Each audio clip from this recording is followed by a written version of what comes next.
வாக்குகள் மக்கள் அளிக்கிறதுக்கு கொஞ்சம் தயக்கம் காட்டி வருகின்றார்கள். இப்பதான் அரை நாள் முடிஞ்சிருக்கு. இதை மட்டும் வைத்துக்கொண்டு நாங்கள் முடிவு செய்ய முடியாது. வீட்டு சின்னத்திற்கு வாக்களித்து எனது மக்களுடைய முயற்சிக்காகவும் எங்களுடைய பிரதேசங்களின் தூய நகரங்கள், தூய அரசியல், தூரநோக்கு பார்வையோடு எதிர்காலம் தொடர்பாக தீர்மானிக்கிற ஒரு தேர்தல் இதனூடாக நாட்டில் இருக்கின்ற அனைத்து மக்களும் விரும்புகின்ற ஒரு மாற்றம் நிகழ்வதற்காக நாங்கள் அரசியலில் ஈடுபட்டிருக்கின்றோம். இந்த அரசியலானது வெற்றி பெற வேண்டும். இந்த எனக்கு வாக்களிக்க வந்திருக்க முடியாது என்ற பிரச்சாரங்கள் எல்லாம் பார்த்தால் கைது செய்யப்பட போதுன்றெல்லாம் யோசிச்சேன். வடக்கு கிழக்கில் முழுமையாகவே தமிழரசு கட்சிக்கு மக்கள் தங்களுடைய பூர்வ ஆதரவை தெரிவிப்பதற்கு தயாராக இருக்கின்றார்கள் என்கின்ற பொருள்பட தென்னிலங்கையிலே இருந்து வந்த இந்த இனவாத கட்சியை துரத்தி அடிக்கிற இந்த வெற்றியை சமாதானமான முறையிலே கொண்டாடுமாறு தேசிய தலைவர் பிரபாகரன் அவர்களுடைய பெயர் சம்பந்தப்பட்ட வந்த பாடல்கள், அவர்களுக்கு சிலை அமைப்போம், அவருடைய தாய் தந்தையரின் பெயரிட துறைமுகத்தை கட்டுவோம், வாக்குகளை நான் போட்டியிடாத சபைகளில் அர்ச்சுனா ராமநாதன் அவர்களுடைய ஊசி சின்னத்துக்கு அளிக்க இருக்கின்ற வாக்குகளை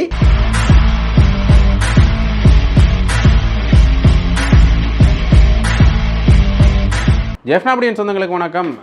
இந்த தேர்தல் களம் சூடு பிடித்திருக்கின்றது. அது மட்டும் இல்லாமல் தேர்தல் நடவடிக்கைகள் அனைத்துமே பூர்த்தியாகி இப்போ வாக்களிக்கிறதுக்கு மக்கள் தங்களுடைய ஆர்வந்தரை காட்டி கொண்டிருக்கின்றார்கள். அதில் 7 மணிக்கு ஆரம்பித்தது இப்போ கிட்டத்தட்ட 12 மணி வரையிலுமே இந்த வாக்கள் போடப்பட்டிருக்கின்றது. மக்களுடைய வாக்கள் அளிக்கப்பட்டிருக்கின்ற வாக்குகள் மக்கள் அளிக்கிறதுக்கு கொஞ்சம் தயக்கம் காட்டி வருகின்றார்கள்.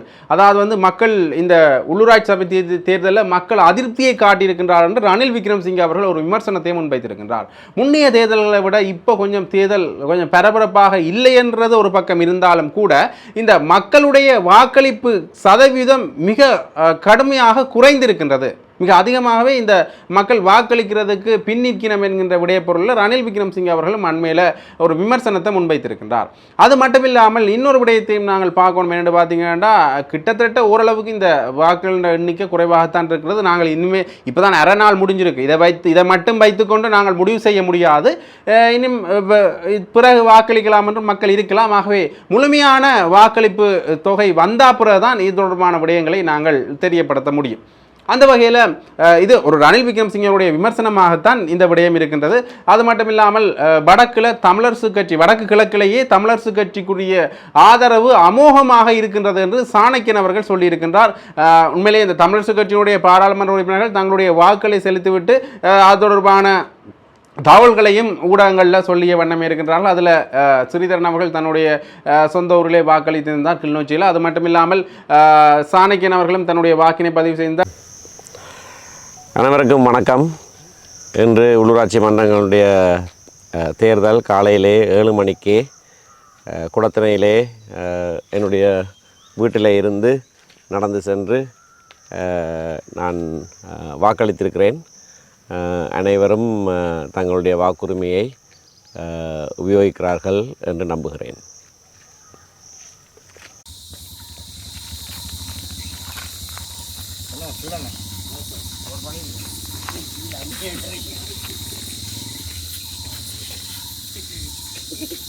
ரெண்டாயிரத்தி 25ஆம் ஆண்டுக்கான உள்ளூர் அதிகார சபைகள் தேர்தலில் எனது கிராமமான வட்டக்கச்சி மாயனூரில் எனது வாக்களிப்பு நிலையத்தில் நான் எனது ஜனநாயக உரிமையான வாக்குச்சீட்டை இன்று எங்களுடைய இலங்கை தமிழரசு கட்சியின் வீட்டு சின்னத்திற்கு வாக்களித்து எனது மக்களுடைய முயற்சிக்காகவும் எங்களுடைய பிரதேசங்களின் தூய நகரங்கள், தூய அரசியல், தூரநோக்கு பார்வையோடு இணைந்த மக்களுடைய ஆணையை பெறுவதற்காகவும் இந்த நன்னாளில் என்னுடைய வாக்கை பதிவு செய்திருக்கிறேன்.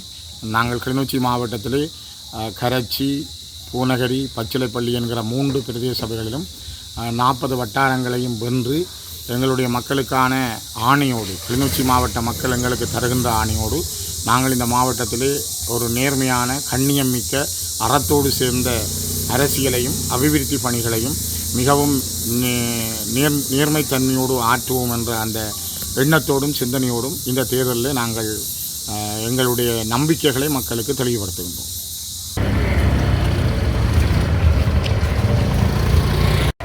இந்த 2025ஆம் ஆண்டு உள்ளூராட்சி சபைகளுக்கான தேர்தல் வடகிழக்கிலே வாழுகின்ற தமிழ் மக்களுக்கு ஒரு முக்கியமான தேர்தல். நான் இதுக்கு முதலும் எங்களுடைய அனைத்து தேர்தல் பிரச்சார மேடைகளிலும் வலியுறுத்தி வருகின்ற விடயம் இது கிட்டத்தட்ட தமிழ் தேசியவாதத்துடைய எதிர்காலம் தொடர்பாக தீர்மானிக்கிற ஒரு தேர்தல்.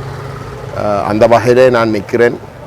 நம்முடைய மக்கள் கடந்த 1.5 மாதமாக நாங்கள் நடத்தி வருகின்ற எங்களுடைய கருத்துருவாக்க முயற்சிகள் ஊடாக இந்த தேர்தலுடைய முக்கியத்துவத்தை விளங்கி கொண்டு அனைவரும் தங்களுடைய வாக்குகளை செலுத்துவதற்கு கட்டாயம் வாக்குச்சாவடிகளுக்கு சென்று தங்களுடைய அந்த கடமையை செய்ய வேண்டும். அந்த வகையிலே எங்களுடைய அமைப்பு கடந்த 2010ஆம் ஆண்டிலிருந்து ஒரு நேர்மையான பாதையிலே சென்று கொண்டிருக்கின்றோம். கொள்கை என்ற விஷயத்தில் நாங்கள் மிகவும் இறுக்கம். அதில் நாங்கள் எந்தவித விட்டு கொடுப்பும் செய்கிறதுக்கு தயாரில்லை. ஆனால் அந்த கொள்கை என்ற விடயத்திலே இணையறத்துக்கு தயாராக இருக்கக்கூடிய தரப்பில் அனைவரும் நாங்கள் அரவணைத்து கொண்டு போவதற்கும் தயாராக இருக்கணும் என்பதை நான் நினைக்கிறேன். நாங்கள் இந்த அண்மை காலமாக நாங்கள் நிரூபித்திருக்கின்றோம். ஆனால் இதிலே ஒரு சிலர் அந்த முயற்சியை ஏற்றுக்கொள்ளாமல் உண்மையிலே இந்த இனத்துடைய நலன் கருதி செயல்படாமல் இருப்பது மிகவும் கவலைக்குரிய விடயம். இந்த தேர்தலிலே நம்முடைய தமிழ் தேசிய பேரவை சைக்கிள் சின்னத்துக்கு கிடைக்கின்ற ஆணை மிக பலமாக இருக்கின்ற பட்சத்திலே நான் நினைக்கிறேன் மற்றவர்களும் தவறை செல்லுகின்ற அந்த பாதையில் இருந்து திருந்தி சரியான ஒரு உறுதியான ஒரு பாதைக்கு வருவதற்கு அனைத்துமே வழிவகுக்கும் என்ற ஒரு நம்பிக்கையில் நம்முடைய மக்கள் ஒரு பலத்த ஆணையை இந்த தேர்தல் ஊடாக வழங்க வேண்டும்னு நாங்கள் கேட்டுக்கொள்ள விரும்புகிறேன். நினைக்கிறேன் வாக்கெடுப்பானது மிக அமைதியாக நடைபெற்றுக் கொண்டிருக்கின்றது. ஒரு நாட்டிலே நல்ல ஒரு சுயீட்சமும் ஐக்கியமும் ஏற்பட வேண்டும் என்பதற்காக நாங்கள் நாடு ரீதியாக அனைத்து மக்களும் ஒன்று சேர்ந்திருக்கின்றோம். எனவே இந்த தேர்தலானது மக்களுக்கு ஒரு நல்ல ஒரு செய்தியை சொல்லுகின்ற தேர்தல் அமையும். இந்த எங்களுடைய அரசினூடாக நாட்டில் இருக்கின்ற அனைத்து மக்களும் விரும்புகின்ற ஒரு மாற்றம் நிகழ்வதற்காக நாங்கள் அரசியலில் ஈடுபட்டிருக்கின்றோம். இந்த அரசியலானது வெற்றி பெற வேண்டும், இந்த நாடு வெற்றி பெற வேண்டும், அனைத்து மக்களும் அமைதியாக வாழ வேண்டும், ஏனைய நாடுகளுக்கு இணையாக எங்கள் நாடும் வளர வேண்டும் என்பதற்காக இந்த நாள் நல்ல நாளாக அமையட்டும். நன்றி.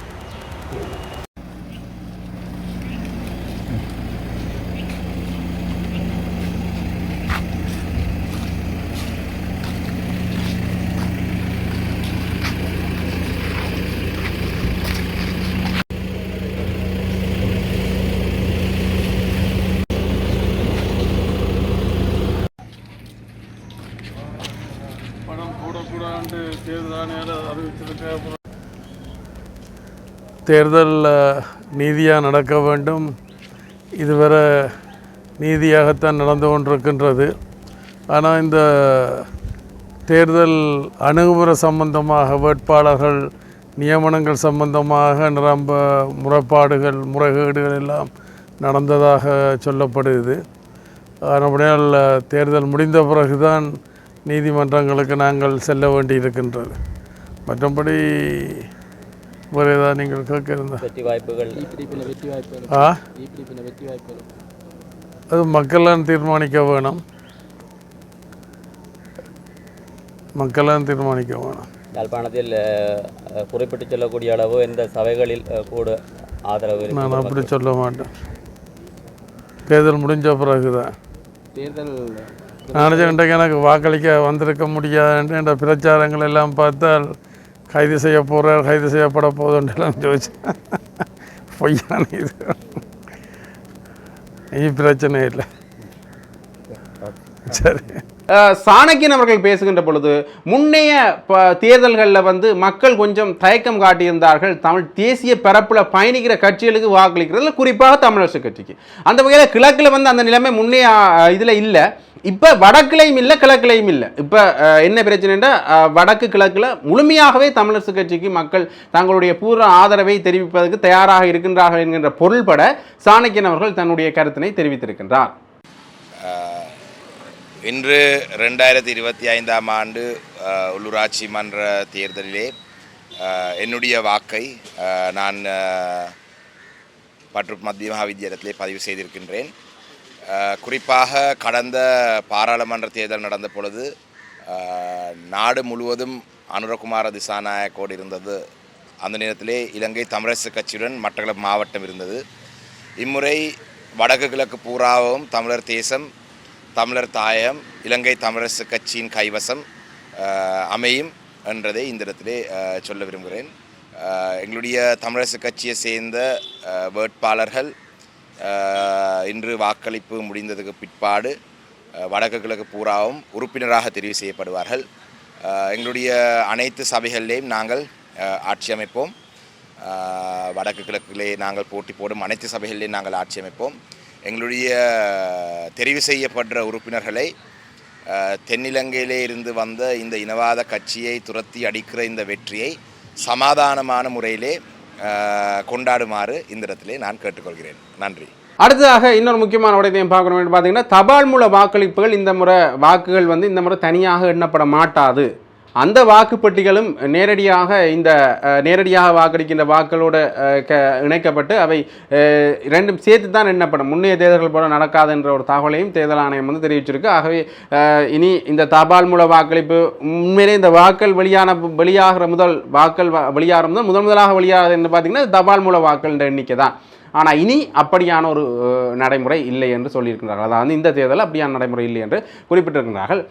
இது ஒரு பக்கம் இருக்க, இந்த தேர்தல் காலங்களில் வந்து தேர்தல் பரப்புரை பாடல்கள் வந்து தேசிய மக்கள் சக்தியால் வெளியிடப்பட்டது என்கின்ற ஒரு விடயப்பரப்பில் வந்து ஒரு பாடல்கள் வெளியிடப்பட்டது. அதாவது தேசிய மக்கள் சக்தியினுடைய பெயர் பொறிக்கப்பட்டு அவர்களுடைய திசை காட்டி சின்னம் பொறிக்கப்பட்டு பாடல்கள் பெருமளவில் வெளியாகி இருந்தது. அந்த பாடல்களை வந்து நாங்கள் வெளியிடவில்லை, எங்களுக்கும் அந்த பாடல்களுக்கும் இந்த சம்பந்தம் இல்லை. குறிப்பாக இந்த தேசிய தலைவர் பிரபாகரன் அவர்களுடைய பெயர் சம்பந்தப்பட்ட வந்த பாடல்கள், அவர்களுக்கு சிலை அமைப்போம், அவருடைய தாய் தந்தையரின் பெயரிட துறைமுகத்தை கட்டுவோம் என்று வெளியான பாடல்களுக்கும் தேசிய மக்கள் சக்திக்கும் எந்த ஒரு சம்பந்தமும் இல்லை என்று தேசிய மக்கள் சக்தியினுடைய செயலாளர் குறிப்பிட்டிருக்கின்றார். அதிலேயும் பாராளுமன்ற உறுப்பினர் இளங்குமரன் அவர்களை டேக் செய்து ஃபேஸ்புக்கில் தெரியும் அவர்களை இணைத்து இந்த பாடல்கள் முகவலி புத்தகங்கள் வழியாக பெருமெடுப்பில் பரவிய வண்ணமே இருக்கின்றன. அதற்கும் தேசிய மக்கள் சக்திக்கும் எந்த சம்பந்தமும் இல்லை, அந்த பாடலுக்கும் இளங்குமரனுக்கும் எந்த சம்பந்தமும் இல்லை, அந்த பாடலை இளங்குமரன் வெளியிடவில்லை என்கிற விடயப்பரப்பில் அவர் சொல்லியிருக்கின்றார். கிட்டத்தட்ட இந்த பாடல்கள் வெளியான பிறகு பல விமர்சனங்கள் வந்திருந்தன. குறிப்பாக சிவாஜிலிங்கம் அவர்கள் பேசுகின்ற பொழுது கூட என்பிபி எதற்காக தலைவருக்கு சிலை கட்ட வேண்டும், நாங்கள் இருக்கின்றோம் சிலை கட்டுவதற்காக, கடலுக்குள்ள தலைவருக்கு சிலை கட்டுவோம், அது மட்டும் இல்லாமல் கதிரியக்கு பிரிவு உருவாக்கப்பட்டு அந்த பிரிவுக்கு வந்து நாங்கள் தலைவருடைய பெற்றோர்களுடைய பெயரை வைப்போம். தேசிய மக்கள் சக்தி இப்போ கதைக்கிறது வந்து என்னதுக்கான என்று பார்த்தீங்கன்னா தேர்தல் அரசியலுக்கான ஒரு நாடகமாகத்தான் இருக்கின்றது என்ற பொருள் விமர்சனம் செஞ்சிருப்பார். யாருன்னு பார்த்தீங்கன்னா சிவாஜிலிங்கம். அப்படி இந்த பாடல்கள் தொடர்பாக பல விமர்சனங்கள் முன்வைக்கப்பட்டிருந்தன. அண்மையில் எங்களுடைய அமைச்சர், தேசிய மக்கள் சக்தியினுடைய அமைச்சர் ராமலிங்கம் சந்திரசேகரம் அவர்கள் ஒரு ஊடக சந்திப்பில் வந்து இந்த பாட்டு வெளியானதை தெரியாத நிலைமையை காட்டியிருந்தார். புதுசாக ஒரு விஷயத்தை பார்க்குற மாதிரி பார்த்துருந்தார். அந்த பாடல் திடீரென்று அந்த பாடல்களை காட்டின அப்புறம் இந்த பாட்டா என்று கேட்டுட்டு அந்த பாடல்கள் சம்பந்தமாக அவரும் இது எனக்கு வெளியான தெரியாது என்ற மிகதையில் சொல்லியிருப்பார். ஆகவே இந்த பாடல்கள் வந்து என்பிபி அரசாங்கத்துக்கு சம்பந்தம் இல்லாத ஒரு நிலைப்பாட்டில் தான் வெளியிடப்பட்டதா என்கின்ற கேள்வியும் விமர்சனங்களும் இப்போ எழுந்த வண்ணமே இருக்கின்றன. அது தொடர்பான ஒரு ஊடக சந்திப்பை வைக்கின்ற பொழுது தான் என்பிபியினுடைய தேசிய மக்கள் சக்தியினுடைய செயலாளர் வந்து இந்த விஷயத்தை சொல்லியிருப்பார். ஆகவே இதுவும் ஒரு பரபரப்பான விஷயத்தை ஏற்படுத்தியிருக்கின்றது என்றால் இந்த பாடல்களை மையப்படுத்தியே பல வாக்குகள் தேசிய மக்கள் சக்திக்கு வரும் என்ற ஒரு நினைப்பு ஒன்று இருந்தது, அது ஒரு நிலைப்பாடு ஒன்று இருந்தது என்ற அப்படியான எழுச்சி பாடல்களாக இது இருந்தன. அந்த உணர்வுகளை தூண்டக்கூடிய வகையில் பாமர மக்களை எழுச்சி பெறக்கூடிய வகையிலான பாடல்களாக இந்த பாடல்கள் அமைந்திருந்தன. ஆகவே இந்த பாடல்கள் மூலமாக தேசிய மக்கள் சக்திக்கு ஒரு நல்ல வரவேற்பு கிடைக்கும் என்கின்ற ஒரு எண்ணமும் இருந்தது என்றது உண்மையான ஒரு விடயமாகத்தான் நாங்கள் பார்க்கணும். அது மட்டும் இல்லாமல் இன்னொரு விஷயத்தையும் நாங்கள் பார்க்கணும் என்று பார்த்தீங்கன்னா, இந்த அர்ச்சுனா ராமநாதன் அவர்கள் ஒரு முக்கியமான விடயத்தை சொல்லியிருக்காரு என்று பார்த்தீங்கன்னா, இந்த எங்களுடைய தனது கட்சிக்கு வாக்களிக்காத, அதாவது தன்னுடைய கட்சி போட்டியிடாத சபைகளில் வந்து உங்களுடைய வாக்குகளை தமிழ் மக்களாகிய நீங்கள் கஜேந்திரகுமார் பொன்னம்பலம் அவர்களுடைய சைக்கிள் சின்னத்துக்கு இடுங்கள் என்று சொல்லியிருந்தார். அப்போ இது ஒரு பக்கம் இருக்க, இப்போ அது தொடர்பான விமர்சனத்தை அர்ச்சுனா ராமநாதன் அவர்களே தன்னுடைய வலையொலியில் குறிப்பிட்டிருக்கின்றார். என்ன விஷயம் என்று பார்த்தீங்கன்னா நான் அப்படித்தான் சொன்னேன், இப்பயுமே அதை அந்த விஷயத்தை தான் சொல்கிறேன். நீங்கள் உங்களுடைய வாக்குகளை நான் போட்டியிடாத சபைகளில் அர்ச்சுனா ராமநாதன் அவர்களுடைய ஊசி சின்னத்துக்கு அளிக்க இருக்கின்ற வாக்குகளை நீங்கள் கஜேந்திரகுமார் பொன்னம்பலம் அவர்களுடைய சைக்கிள் சின்னத்துக்கு அளியுங்கள். அப்போ அதை சொல்ல வந்தவர் தமிழரசு கட்சியுடையும் விமர்சன பாணியில் கழிச்சிருக்கின்றார். என்னென்னு பார்த்தீங்கன்னா தமிழரசு கட்சியில் இருப்பவர்கள் வந்து தனித்தனியாக செயற்படுகின்றார்கள். குறிப்பாக அங்கே ஸ்ரீதரன் அவர்களுக்கு வந்து இந்த ஸ்ரீதரன் அவர்கள்ட கையில் தான் இப்போ தமிழரசு கட்சி இருக்காண்டா இல்லை, வீடு வந்து சுமந்திரன் அவர்களுடைய கையில் இருக்குது. தனிச்சையாக ஸ்ரீதரன் எந்த முடிவுகளையும் அங்கே எடுக்க முடியாது. மாகாண சபை தேர்தலில் ஸ்ரீதரன் அவர்கள் விரட்டியடிக்கப்படலாம். அப்படி விரட்டியடிக்கப்பட்டால் எனக்கு எதிராகவோ அல்லது நீதிபதி இளஞ்செழியன் அவர்களுக்கு எதிராகவோ ஸ்ரீதரன் அவர்கள் போட்டியிடக்கூடும் என்கிற விடயத்தையும் அவர் சொல்லியிருக்கின்றார். அது மட்டுமில்லாமல் இந்த விஷயம் தொடர்பாக பேசுகின்ற பொழுது யார் அர்ச்சுனா ராமநாதன் அவர்கள் சொல்கின்ற பொழுது என்ன விடயத்தை சொல்லியிருந்தாங்க, என்ன எல்லாரும் சொன்னால் நீங்கள் என்ன கஜேந்திரகுமார் அவர்களுக்கு ஆதரவு தெரிவிக்கின்ற கேள்வி வந்திருந்தது. உண்மையே நான் சொன்ன விஷயம் என்னென்னு பார்த்தீங்கன்னா என்பிபியை உள்ள விடக்கூடாது, தேசிய மக்கள் சக்தியை உள்ள விடக்கூடாது என்கின்ற காரணத்துக்காகத்தான் நான் கஜேந்திரகுமார் பொன்னம்பலத்துக்கு வாக்களிக்கப்படும் என்று சொன்னான். இந்த அரசியல் புரிந்தவன் தான் பிஸ்தா என்ற விஷயத்தை அவர் சொல்லியிருக்கின்றார். என்னுடைய அரசியல் அதுக்கும் நான் ஒரு அரசியல் காரணம் ஒன்று வச்சிருக்கிறேன். அந்த அரசியல் காரணம் தான் இது. அது மட்டும் இல்லாமல் இந்த கஜேந்திரகுமார் பொன்னம்பலம் அவர்கள் அண்மையில் ஒரு கருத்தை சொல்லியிருந்தார், தந்தை செல்வாவின் வழியில் இப்பையும் தமிழரசு கட்சி பயணித்தால் தமிழரசு கட்சியோடு இணைந்து பயணிக்கிறதுக்கு நான் தயாராகத்தான் இருக்கிறேன் என்ற விஷயத்தை யார் சொல்லியிருப்பார்? கஜேந்திரகுமார் பொன்னம்பலம் அவர்கள் ஒரு தேர்தல் பிரச்சார மேடையில் சொல்லியிருப்பார். அதை வைத்துக்கொண்டு அந்த விஷயத்தை சொல்ல வந்த அர்ச்சுனா ராமநாதன் அவர்கள் என்ன சொல்கிறாருன்னா, கிட்டத்தட்ட அவருடைய முகவழி புத்தகத்தில் முகவழி பதிவில் கூட அண்மையில் பேசியிருந்தார். கிட்டத்தட்ட சைக்கிள் சின்னம் இந்த தமிழரசு கட்சிக்கு ஆதரவான நிலைப்பாடு இருக்கான்ற ஒரு விடயத்தை சொல்லியிருந்தார். அது அந்த பொருளில் ஒரு விஷயத்தை காய்ச்சிருந்தார். அதே மாதிரி இப்போ தன்னுடைய வலையொலியிலேயும் அவர் சொல்லுகின்ற பொழுது என்ன விஷயத்தை சொல்லியிருக்காருன்னு பார்த்தீங்கன்னா, இப்படியான ஒரு நிலைப்பாடு ஒன்று இருக்கின்றது கஜேந்திரகுமார் பொன்னம்பலம் அவர்களுக்கு. அப்படி முதலும் அவர்கள் தங்களுடைய பேச்சுவார்த்தைகளை மேற்கொண்டிருந்தார்கள். கிட்டத்தட்ட கஜேந்திரகுமார் பொன்னம்பலம் அவர்களுக்கு அந்த ஆசனங்கள், அவருடைய கட்சிக்கு ஆசனங்கள் குறைவாக இருக்கிறபடியே அப்படியான ஒரு நிலைப்பாட்டை முன்னெடுத்திருக்கின்றார்கள். அவர்கள் நிலைப்பாடு என்று பார்த்தீங்கன்னா, கட்சிகள் ஒற்றுமையாக இல்லாத காரணத்தினால தான் மக்கள் தங்களுக்கு வாக்களிக்கவில்லை. ஆகவே இப்போ கட்சிகளை ஒற்றுமைப்படுத்தி கொண்டால் வாக்களிப்போம் என்று சொல்லியிருந்தார்கள். அப்படித்தான் சங்கு சின்னம் ஒரு தனியாக ஒரு கட்சியை ஆரம்பித்து ஒற்றுமையாக இருக்கின்றது என்ற ஒரு கிட்டத்தட்ட ஒரு நகைச்சுவை பாணியில் தமிழரசு கட்சியையும் கஜேந்திரகுமார் பொன்னம்பலம் அவர்களுடைய தமிழ் தேசிய மக்கள் முன்னணி கட்சியையும் விமர்சனம் செய்கின்ற பாணியில் தான் அவர் இந்த கருத்தினை சொல்லியிருப்பார்.